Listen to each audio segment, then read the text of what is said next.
sei que todo mundo tem o que fazer, eu sei que todo mundo tem as suas obrigações, mas se você quer ter uma família abençoada, se você quer dar direção para os seus filhos, comece a frequentar a igreja, mano.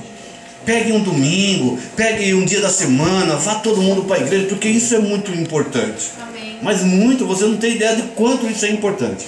Vocês acharam, segundo as Crônicas, capítulo 20? Então se coloque de pé para a gente fazer essa leitura. Nós vamos ler a partir do 9, tá bom?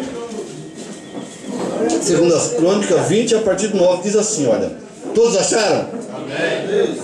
Alguém não achou? Eu espero. Não, todos acharam. Diz assim, ó. Se algum mal nos sobrevier, espada, juízo, peste ou fome, nós nos apresentaremos na tua presença, diante desta casa que leva o teu nome, e clamaremos a ti na nossa angústia, e tu nos ouvirás e livrarás. Mas agora aqui estão os homens de Amon, de Moabe e o do monte Seir, por cujo território não permitisse que os filhos de Israel passassem, quando vinham da terra do Egito. De modo que deles se desviaram e não o destruíram. Vê como nos dão o pago, vindo lançar-nos fora da tua herança, que nos fizestes herdar? Ó Deus, ó nosso Deus, não os julgará? Pois em nós não há força perante essa grande multidão que vem contra nós. Não sabemos o que fazer, mas os nossos olhos estão postos em ti. Todo o Judá estava em pé perante o Senhor, como também suas crianças, as suas mulheres e os seus filhos. Então veio o Espírito do Senhor no meio da congregação sobre Jaziel, filho de Zacarias, filho de Benaia, filho de Jeiel, filho de Matanias, levita dos filhos de Asaf. E disse ele: dai ouvido todos, ó Judá, e vós, moradores de Jerusalém, e tu, ó rei Josafá, assim vos diz o Senhor: não temais, nem vos assustei, por causa dessa grande multidão, pois a peleja não é vossa, mas de Deus. Aleluia!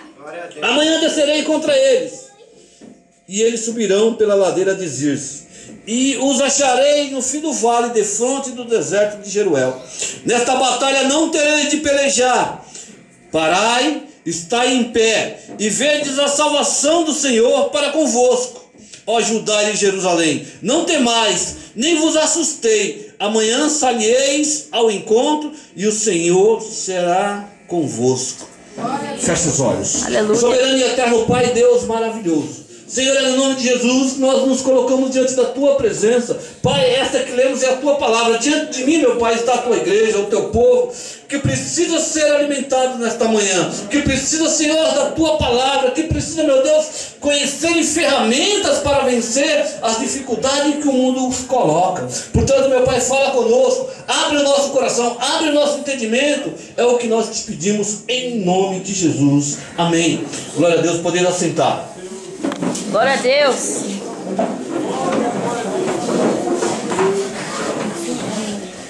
Glória a Deus. Amado, há uma importância muito grande de nós estarmos com a nossa família na presença de Deus. Há uma importância muito grande de nós colocarmos a nossa família na presença de Deus, irmos para a igreja, sairmos. É importante a base da família. Se você pegar aqueles filmes americanos ali, você vê pai, mãe, filho, não é tudo indo para a igreja, assistindo os cultos. O americano se diz cristão, não é protestante, né? A maioria deles. Até aquele fato de 11 de setembro, todo mundo era crente, mas ninguém frequentava a igreja. Depois daquele fato de 11 de setembro, você vai ver as igrejas nos Estados Unidos lotadas. Eu sei disso porque amigos meus, missionários, pastores de lá, disseram isso. Porque todo mundo dizia o que era, né? Todo mundo lá é cristão, porque é protestante. Os Estados Unidos, né? Assim como o país, o Brasil, a nossa base é católica, né? A maioria é católica. Os Estados Unidos é protestante. Eles são, os americanos são cristão. Mas de conversa, que nem o Brasil, né? Todo mundo diz que é católico, mas ninguém vai na igreja. Não vai. não é? Todo mundo diz que é católico, mas vai quando batiza um filho, ou quando tem um casamento, ou numa missa no 7º dia. Mas fora disso não vai. Então, porque é uma tradição, não é? Todo mundo aprendeu a dizer que é católico, né? Tem muito aqui. Qual é a sua religião? Não sei. Mas você vai negar a católica? Não. Você vai? Não vai em lugar nenhum. Porque as famílias aprenderam a viver de tradição, dizendo que são, mas não frequentam. Só porque aprenderam a dizer que são, mas isso não é uma realidade. É por isso que o nosso mundo é caótico. É por isso que as nossas famílias estão caóticas, porque as pessoas não têm bases espirituais. E eu disse desde o princípio que nós somos seres espirituais, não é? Deus nos criou, Deus fez um boneco de barro, não é? E ele continuou um boneco ali, até o momento que Deus soprou nas suas narinas o espírito de vida. Aí o homem passou a ser um espírito vivificante, não é? Mas antes disso, essa conversa, gente, quem acredita aqui que o homem veio do macaco? Só o camarada que inventou isso veio do macaco. Só, essa conversa da teoria da evolução não é verdadeira. Deus criou o homem. Deus fez o homem. Deus fez o homem. Imagina, macaco é macaco, homem é homem. Aleluia, Deus. Isso não existe. É o camarada que conseguiu chegar nessa teoria e enganar muitos. É por isso que nós temos que tomar muito cuidado, né? Nossos filhos estudam em escola e as escolas são obrigadas a ensinar isso. Sim ou não? Sim. Algum dos filhos de vocês já chegaram em casa dizendo que ele veio do macaco? Que a professora disse isso? Repreendido, Jesus. Não é uma realidade, não é uma verdade. Deus criou o homem e todas as coisas que há na terra. Deus criou. Inclusive o macaco foi Deus que criou também. Todos os animais foram Deus, foi Deus que criou. Então, mas nós precisamos dar base para os nossos filhos. E essa responsabilidade é da família. Quem criou a primeira família foi Deus. Deus disse assim, ó, deixará o homem, seu pai e sua mãe, unir-se-á a sua mulher, e os dois serão uma só carne. Bíblia, palavra de Deus. Então a partir daí nasce a família, e o que vem desse pai e dessa mãe são os nossos filhos, e somos nós que temos que passar o ensinamento que nós temos. E hoje nós vemos uma grande confusão na cabeça das pessoas que... Veja bem, ó, eu não estou aqui para falar de religião, mas a pessoa diz que é católica, certo? Aí quando diz, não rapaz, mas você tem que ir lá tomar uns passes, ele vai no centro de Macumba tomar uns passes, ele é católico, certo? Ah não, mas você tem que ir na cartomante, ele vai na cartomante, aqui ele serve, afinal de contas. Qual é o Deus dele? Porque ele está buscando num monte de coisa. Amado, quando eu cheguei nesse sítio aqui, fizeram uma grande besteira. Tinha a capelinha ali, lá em cima. Eu respeito a religião dos outros, não me envolvo com isso. Eu sei no que eu creio. Amém. E sei o que eu quero. Mas cada um tem o seu direito de escolha. E tinha uma igrejinha lá em cima, cheia do santo da igreja católica. Para baixo hoje, onde é o morifado do Davi, rapaz, preto velho, imagem do capeta, o diabo assim, de chifre, lá dentro. Falei, rapaz, o que será que essa família serve? Qual é o Deus dessa família? Mas, respeitando, eu tirei tudo, eu e o Jefferson, guardamos numa embalagem, deixamos tudo aí para entregar pro dono, não é meu. Não... Um doido daqui de dentro, se achando crentão, sabido, pegou, foi lá, abriu, viu aquilo lá, jogou tudo na fogueira, pôs fogo em tudo. Falei, sua família vai pagar tudo, meu amigo. Vai comprar tudo, porque se não era seu, você não podia ter feito isso. Mas por quê? Porque as famílias estão perdidas, mano. Eles não sabem se serve a Deus ou ao diabo. Aonde achar uma facilidade, aonde achar uma maneira de conseguir alguma coisa, eu me entrego àquilo. Isso é falta de direção. As pessoas não têm direção. As pessoas não sabem ainda que caminho vai. Se disser que esse preto velho lhe deu uma baforada de cachimbo, tu vai ter abençoado, as pessoas vão lá receber baforada de cachimbo. Isso está amarrado. Isso trava a tua vida de uma maneira que você não sabe. A Bíblia não aceita, a Bíblia não nos dá uma direção para isso. Se você pegar a Bíblia católica, olha como eu levei minha mãe para a igreja. Eu sou de uma família tradicional de Pernambuco. E quando a gente era criança, eu não era crente, minha família é católica. E meu pai me acordava 3 horas da madrugada, embaixo de cascudo, 1 ou 2 vezes por ano, me carregava a pé, eu e os meus irmãos, como daqui, em São Paulo mais ou menos. A gente saía 3 horas da manhã, era o pior dia da minha vida. Meu pai era adorador daquele padre Inciso, lá de Pernambuco. Quem é pernambucano aqui? Tem uma estátua do ano desse tamanho, daquele homem desse tamanho assim. Eu odiava aquela estátua, porque só me fazia passar raiva. Eu apanhava, os adultos iam na frente, a gente criança, pô, a gente não andava na mesma velocidade, cansado, né? E meu pai voltava, em vez de pegar ele no colo, dava, anda moleque, você não tá vendo que tá ficando pra trás? Cascudo! Eu não tinha toda a razão do mundo pra odiar aquela estátua. Chegava lá, meu pai acendia uma vela no pé dela e a gente voltava pra casa, passava fome, porque não tinha condição financeira pra comer. E quando eu fui entender, eu falei, meu pai, eu não vou não. Vai, moleque. Pai, mas aqui não muda nada, a nossa história, a nossa vida não muda, pai. Nós vamos lá, passamos fome, apanhamos do Senhor, o Senhor vai lá, acende uma vela, e a desgraça que está na nossa vida não muda, pai. Não, meu filho, mas eu fui criado nessa tradição. Meu avô fazia isso, o pai do meu pai fazia isso. Pai, mas tradição não muda a vida de ninguém. Aleluia. É Deus que muda a vida do homem. Aleluia! E eu pegava a Bíblia católica da minha mãe, e tem um livro lá chamado Baruch, e lá diz assim, ó, maldito daquele que se prostrar diante de imagem. Na Bíblia católica está escrito, pode abrir que eu mostro para qualquer um aqui, ó. Maldito aquele que se prostrar diante de imagem, maldito aquele que adora a imagem, dentro da Bíblia católica. Só que os católicos não leem Bíblia, só de um tempo para cá começaram a ler, mas não leem Bíblia, porque na época da minha avó, gente, me perdoe, na época da minha avó dizia que ela ia para a missa, sentava aí com nem vocês, o cara pegava a Bíblia aqui de costas para vocês e lia tudo em latim. Aí fazia assim, eles iam embora para casa e não muda nada, porque nunca foi deles de dar conhecimento para o povo, porque a verdade liberta. É verdade. E o povo não podia ter acesso à verdade. Eita Deus. O povo não podia ter acesso à verdade, isso é história. É desse jeito. Eu fiz teologia, eu estudei a história da Igreja Católica. Essa é a história. Não podiam ter acesso ao conhecimento. Por que nasceu os protestantes? Sabe quem foi? Padre Agostinho. Ele foi estudar a Bíblia e descobriu que estava me ensinando tudo errado. Verdade, Deus. Padre Agostinho foi um precursor dos crentes de hoje.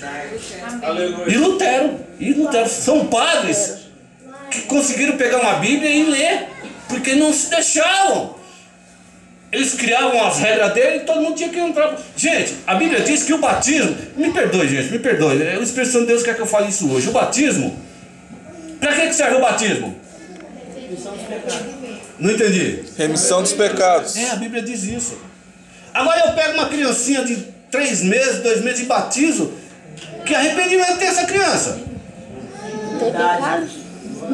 Que pecado tem essa criança? O batismo, amado, tanto na Bíblia católica como na qualquer Bíblia, está dizendo que o batismo é para remissão e arrependimento dos pecados. Como que eu posso batizar uma criança de 3 meses, de 2 meses? Que arrependimento tem uma criança dessa, gente? E por que começou a se batizar? Porque para não perder para outra igreja. Então vinha, batizava mais um católico, mas eles foram batizando as crianças. Gente, se batiza a criança quando ela tem idade de consciência, quando ela sabe o que é o arrependimento dos pecados. É por isso que a igreja evangélica hoje tem o costume de batizar as pessoas, porque eu preciso fazer as minhas escolhas. Meu pai vai escolher para mim? Meu pai vai se arrepender dos pecados para mim? Não existe isso. E isso é Bíblia. Se eu começar a ler a Bíblia, gente, a Bíblia na verdade é o manual do ser humano. Assim quando tu compra um tablet hoje, assim como tu compra um Smartphone. um equipamento eletrônico, se você não abrir aquele manual para ler, você não vai saber operar aquele equipamento. A Bíblia é um manual do ser humano. Deus criou o ser humano e deixou o manual aqui, ó. Aleluia. Para que você pudesse consultar. Comece a consultar isso e você vai enxergar isso que o pastor Heron está dizendo. Porque essa é a realidade.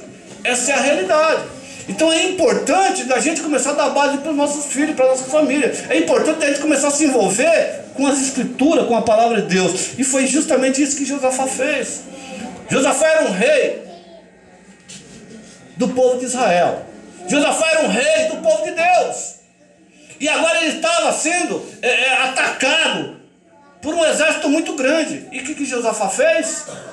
Ele reuniu o povo e começou a orar a Deus. E ele disse: Deus, tu dissesse que se algum mal sobreviesse sobre a minha vida, sobre a minha família, sobre a minha casa, peste, fome, espada, qualquer problema que viesse, o Senhor dissesse, o Senhor falou que era para mim ir na tua casa e clamar a ti. Aleluia. E buscar a tua face. Eita, Deus maravilhoso. Você entendeu, amado, a importância de estar na igreja? A importância de buscar a face de Deus quando as coisas não estão indo bem. É até o próprio Deus que às vezes permite que alguma coisa aconteça no seio da tua família, para que você possa se lembrar do que está escrito. Essa oração de Josafá foi a oração que Salomão fez quando consagrou o primeiro templo feito para Deus. E Josafá, ele é descendente de Salomão. Ele vem dessa linhagem de Salomão. E ele foi lá no profundo, esse moço. Ele foi super sábio, o rei Josafá. Ele disse: não, Senhor, mas está escrito que se sobreviesse em mim fome, luta, dificuldade, peste, espada, perseguição, eu tinha que ir lá na tua casa e te clamar. E quando eu te clamasse, o Senhor me ouviria. E o Senhor nos abençoaria e mudaria a história. Aleluia. E Deus falou para Josafá: é isso mesmo, rapaz. É isso mesmo. Nessa luta tu não tem que lutar. Nessa peleja tu não tem que pelejar. Tu só tem que ir para minha casa e começar a clamar no meu nome. Glória a Buscar a minha Deus. face. Aleluia. Eu vou mudar a tua história. Glória a Deus. Sabedoria, amado, quando a gente passa a consultar esse manual aqui, a gente passa a achar sentido para a vida. O ser humano passa a vida inteira afastado de conhecer as escrituras. Lê tudo, lê Paulo Coelho, lê romance que deprime, que te leva a chorar, te lê coisa que faz te separar do teu marido, se apaixonar por outro, mas não lê a Bíblia que muda a tua vida, amado. É aqui que tu tem que fazer as tuas consultas. Pastor, como que eu faço para ter um casamento abençoado? Você vem aqui que ele vai te mostrar um caminho para ter um casamento abençoado. Aleluia. Uma vida financeira abençoada. Está aqui, amado. Todas as áreas da tua vida que tu precisa, está aqui. Aleluia. Porque essa oração que Josafá disse: olha, se vir na minha vida dificuldade e luta, eu clamo ao meu Deus e Ele vai me ouvir. Glória a Deus. É isso que você precisa entender, amado. A tua família precisa estar na presença de Deus. Você precisa separar um tempo, um momento, um dia, para colocar a tua família na presença de Deus, para levar a tua esposa, para levar os teus filhos, para colocar na presença de Deus. Não importa, mas esse negócio que você vai virar crente e a sua vida vai se acabar, não é verdade. Eu sou um homem extremamente feliz. Eu frequento todos os lugares. Os dois. O apóstolo Paulo disse que todas as coisas me alistam, mas nem tudo me convém. Tem coisa que eu Verdade. não preciso, não me convém. Mas eu não sou proibido, eu sou livre. Aleluia. Só que na minha liberdade eu escolhi servir a Deus. Aleluia. Na minha liberdade eu escolhi colocar minha vida na presença de Deus. Amém, Aleluia. Jesus. Então, pastor, eu não quero ser crente porque eu vou... Não, amado, se decida. Uma certa vez um pastor contou uma história de um camarada que estava em cima do muro. Eita. E os anjos do Senhor começavam a dizer: rapaz, desce daí. E o cara lá em cima do muro: desce daí. E do lado dos anjos do Senhor estava o diabo. E os anjos: desce daí. E o cara lá em cima do muro. Aí os anjos olharam para o diabo e falaram: e você não vai falar nada não? Ele: não, o muro é meu. O cara que está em cima do muro, ele não serve a Deus, já serve ao diabo. Então ele precisa se posicionar, meu amigo. Se eu quiser ter a minha vida mudada, é posicionamento. Glória a Deus. Josafá tinha um exército muito pequeno. E as nações, eram 3 nações que se juntaram para exterminar o povo de Deus. E Josafá não podia. Se ele pegasse o seu exército para ir combater contra aquelas pessoas, sem a direção de Deus, ele ia perder. Aleluia. E Josafá usou ainda a palavra de Deus. Falou: tá vendo? Sabe Deus quem são essas nações? São aquelas que nós desviamos dela quando nós saímos do Egito. Porque Deus é sábio demais. Olha a sabedoria de Deus. Presta atenção nisso aqui. Quando Deus tirou o povo do Egito, é assim, ó. Quando o povo clamou, Deus chamou Moisés e falou: Moisés, eu estou escutando, agora eu estou escutando o clamor do meu povo. Você vai lá e tire meu povo de lá.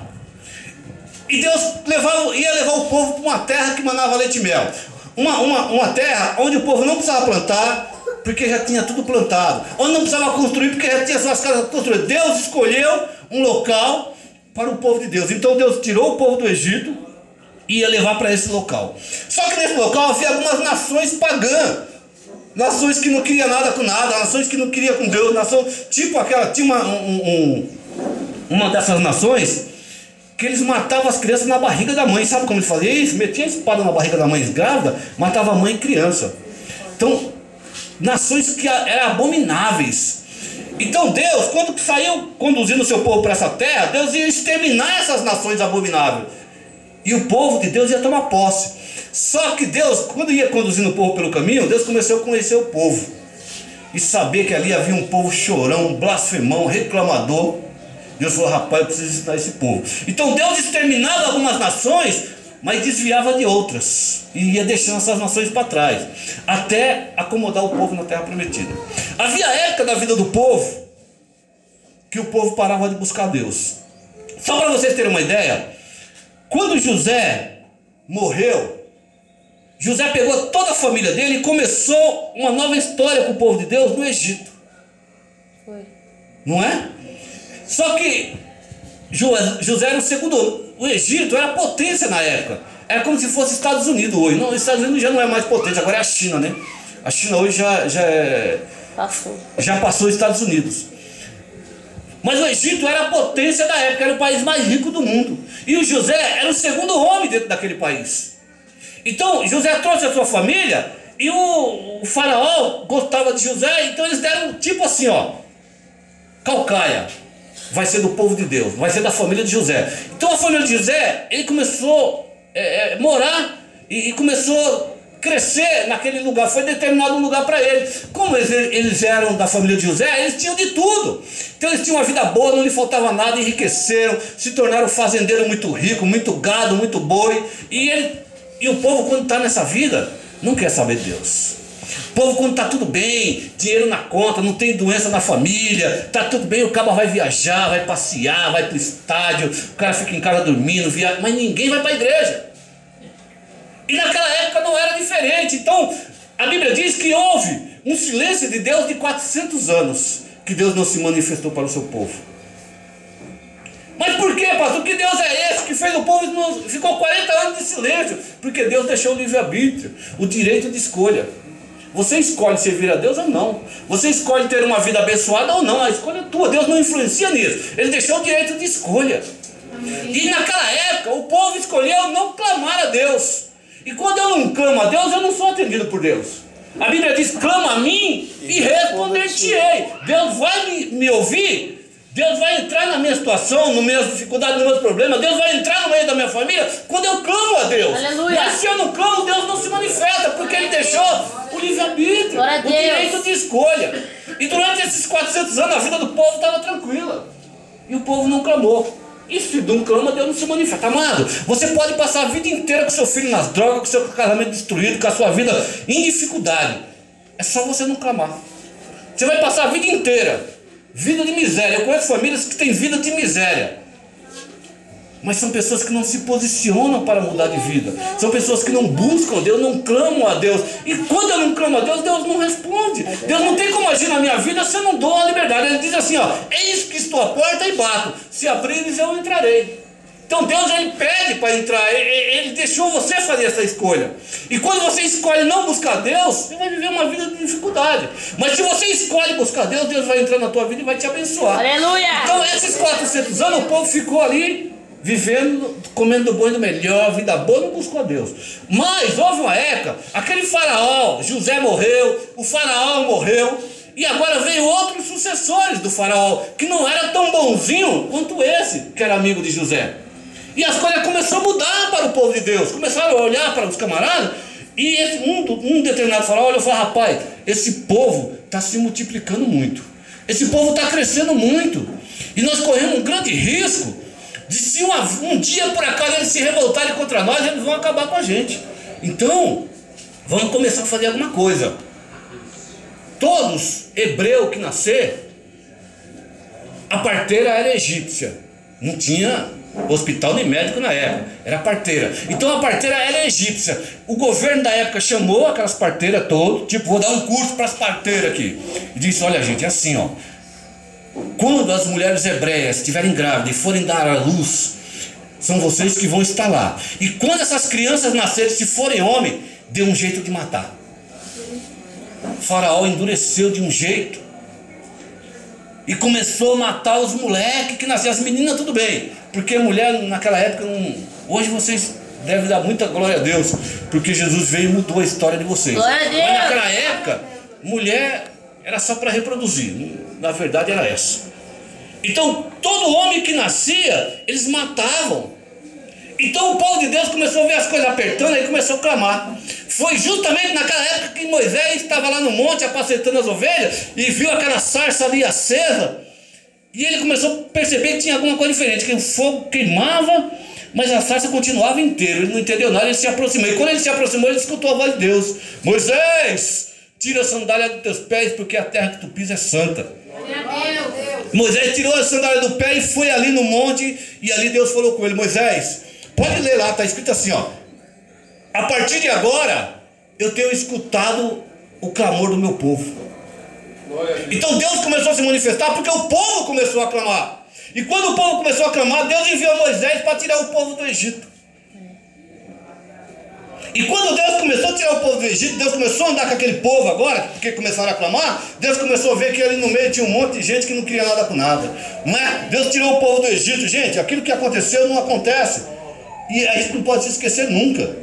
Aquele povo estava sendo oprimido. Atrás daquele povo vinha um grande exército de Faraó para destruir tudo. Na frente daquele povo estava o mar. Deus abriu o mar e o povo passou em seca. Aleluia. Aleluia, Jesus. Mas acontece que logo depois da travessia do mar, o povo teve sede. E sabe o que o povo fez? Começou a blasfemar. Caramba, acabaram de viver um milagre maravilhoso.